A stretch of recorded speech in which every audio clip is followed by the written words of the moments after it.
আসসালামু আলাইকুম। আশা করছি যে যেখান থেকে দেখছেন অনেক অনেক ভালো আছেন, সুস্থ আছেন। আজকে আমি নিয়ে এসেছি দুর্দান্ত স্বাদের দুটো ভর্তার রেসিপি। একটা হচ্ছে মাওয়া ঘাটের ইলিশের লেজ ভর্তা, আর একটা হচ্ছে চিংড়ি মাছের ভর্তা। এ দুটো ভর্তাই আমার দারুণ পছন্দের, তাই নিয়ে এলাম আজ। চলুন তাহলে শুরু করা যাক। ইলিশের লেজের ভর্তার জন্য আমি নিয়ে নিয়েছি একটা লেজ আর একটা লেজের সাইডের মাছের টুকরো। কেউ চাইলে ইলিশের ঘাড়ের দিকের মাছ দিয়ে এই ভর্তাটা বানিয়ে নেওয়া যেতে পারে, তবে লেজ দিয়ে এই ভর্তাটা বেশি সুস্বাদু হয়ে থাকে। লেজ আর মাছের টুকরোটা ভালো করে ধুয়ে পরিষ্কার করে নিয়েছি। লেজটাকে একটু কেচেও নিয়েছি। দিয়ে দিয়েছি 1 চা চামচের 4 ভাগের 1 ভাগ লবণ, সাথে 1 চা চামচের 4 ভাগের 1 ভাগ হলুদের গুঁড়ো। আপনারা চাইলে আরেকটু কমিয়ে দিতে পারেন হলুদের গুঁড়ো, তবে আমার কাছে মনে হয় এভাবে একটু বেশি হলুদ দিয়েই মাওয়া ঘাটে ইলিশের লেজটাকে মাখিয়ে নেয়। একটু দেখিয়ে দিচ্ছি আমি কিভাবে কেচে নিয়েছি। হালকা করে কেচে নিয়েছি, আবার বেশি ডিপ করবেন না, তাতে করে লেজটা টুকরো হয়ে যেতে পারে। কেচে নেওয়ার কারণে লবণ আর হলুদ খুব ভালোভাবে লেজের ভিতরে ঢুকে যাবে। ভালো করে লবণ হলুদ মাখিয়ে রেস্টে রেখে দিব 10 মিনিটের জন্য। ভর্তাটা বানানোর জন্য নিয়ে নিয়েছি কিছু ধনেপাতা, পেঁয়াজ কুচি হাফ কাপের মতো, আর শুকনো মরিচ নিয়েছি 7-8টা। চুলায় একটা ফ্রাই প্যান দিয়ে দিয়েছি, তাতে দিয়ে দিয়েছি 2 টেবিল চামচ সরিষার তেল, আর শুকনো মরিচগুলো দিয়ে দিয়েছি ভেজে নেওয়ার জন্য। শুকনো মরিচগুলো একটু মুচমুচে করে ভেজে নেব। ঝালটা আপনারা আপনাদের স্বাদ মতো ব্যবহার করতে পারেন, তবে মাওয়া ঘাটের ভর্তা মানেই কিন্তু অনেক বেশি ঝাল। মরিচগুলো খুব সুন্দরভাবে মুচমুচে করে ভাজা হয়ে গেছে। এবার সবগুলো মরিচ উঠিয়ে নিব, আর এই তেলেই ভেজে নিব ইলিশের লেজ আর মাছের টুকরোটা। ইলিশ মাছের লেজ আর মাছের টুকরোটা ভাজতে 4 থেকে 5 মিনিট সময় লাগবে।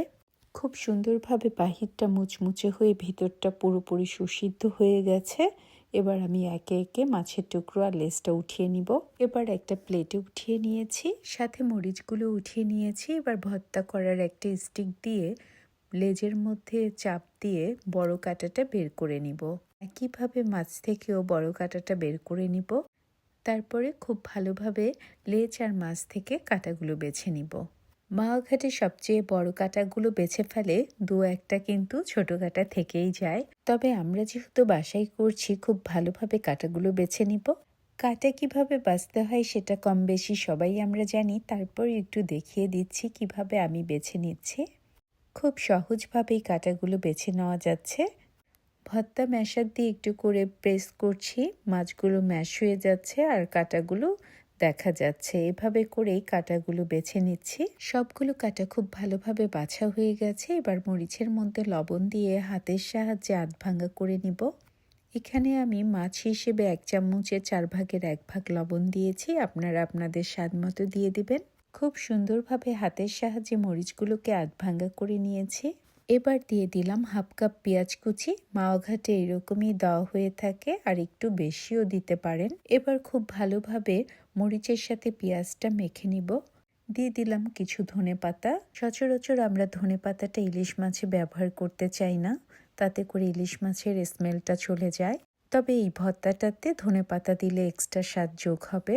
যেই তেলে মাছের লেজটা ভেজেছি সেখান থেকে কিছুটা তেল দিয়ে দিলাম। তেলের সাথে খুব ভালোভাবে মেখে নিব। আর একটু ভালো করে ম্যাশ করতে চাইলে ভর্তা ম্যাশার দিয়েও ম্যাশ করে নিতে পারেন, তবে আমি হাত দিয়ে ভালো করে ম্যাশ করে নিচ্ছি। তারপরে মাওয়া ঘাটে ছোট ছোট বল করে যেভাবে সার্ভ করে, চাইলে এভাবেও সার্ভ করতে পারেন, আবার আমি যেভাবে করছি সেভাবেও করতে পারেন। এবার করে নিব চিংড়ির ভর্তা। এর জন্য দিয়ে দিয়েছি ফ্রাই প্যানে 1 টেবিল চামচ সরিষার তেল, আর দিয়ে দিয়েছি 1 কাপে 4 ভাগের 1 ভাগ পেঁয়াজ কুচি। দিয়ে দিব 6-7টা রসুনের কোয়া। আপনারা চাইলে রসুনগুলোকে কুচি কুচি করে কেটেও দিতে পারেন, তবে আমি আস্ত রসুনই দিয়েছি। হালকা করে ভেজে নিব। যখন পেঁয়াজ আর রসুন থেকে পানিটা টেনে যাবে, কিছুটা ইয়েলো কালার চলে আসবে, তখনই উঠিয়ে নিব। আমি একটু দেখিয়ে দিচ্ছি। যখন এমন কালার হয়ে যাবে তখন পেঁয়াজগুলো উঠিয়ে নিব। পেঁয়াজগুলো উঠিয়ে নেওয়ার পরেই এই ফ্রাই প্যানেই দিয়ে দিব চিংড়ি মাছগুলো। এখানে 250 গ্রাম চিংড়ি মাছ রয়েছে মিডিয়াম সাইজের। কেউ চাইলে ছোট চিংড়ি দিয়েও এই ভর্তাটা তৈরি করে নিতে পারেন। চিংড়ি মাছগুলোকে 2-3 মিনিট ভেজে নিব। দিয়ে দিব খুবই সামান্য একটু হলুদের গুঁড়ো। হলুদের গুঁড়ো না দিলেও স্বাদের কোনো পার্থক্য হবে না, তবে একটু দেখার সৌন্দর্যের কারণে একটু হলুদের গুঁড়ো ব্যবহার করছি। খুব সুন্দরভাবে চিংড়ি মাছগুলো ভাজা হয়ে গেছে, কালারটাও খুব সুন্দর হয়ে এসেছে।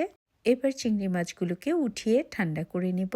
চিংড়ি মাছ, পেঁয়াজ, মরিচ সমস্ত কিছু ঠান্ডা হয়ে গেলে দিয়ে দিব ব্লেন্ডারে। আমি সমস্ত কিছু ব্লেন্ডারে ব্লেন্ড করে ভর্তাটা তৈরি করব। আপনারা চাইলে শিলপাটায়ও বেটে নিতে পারেন। দিয়ে দিব 1 চা চামচে 4 ভাগের 1 ভাগ লবণ। লবণটা অবশ্যই আপনারা আপনাদের স্বাদ মতো ব্যবহার করবেন। খুব সুন্দরভাবে ব্লেন্ড করে নিয়েছি, একটু দেখিয়ে দিচ্ছি। তৈরি হয়ে গেল আমার 2 রকমের ভর্তার রেসিপি। যদি আমার এই চমৎকার মজার লোভনীয় মাওয়া ঘাটের ইলিশের লেজ ভর্তা আর চিংড়ি মাছের ভর্তার রেসিপি দুটো আপনাদের ভালো লাগে, তবে অবশ্যই একটা লাইক, কমেন্ট অ্যান্ড সাবস্ক্রাইব করে আমার পাশে থাকবেন। আপনারা সবাই অনেক অনেক ভালো থাকবেন। আল্লাহ হাফেজ।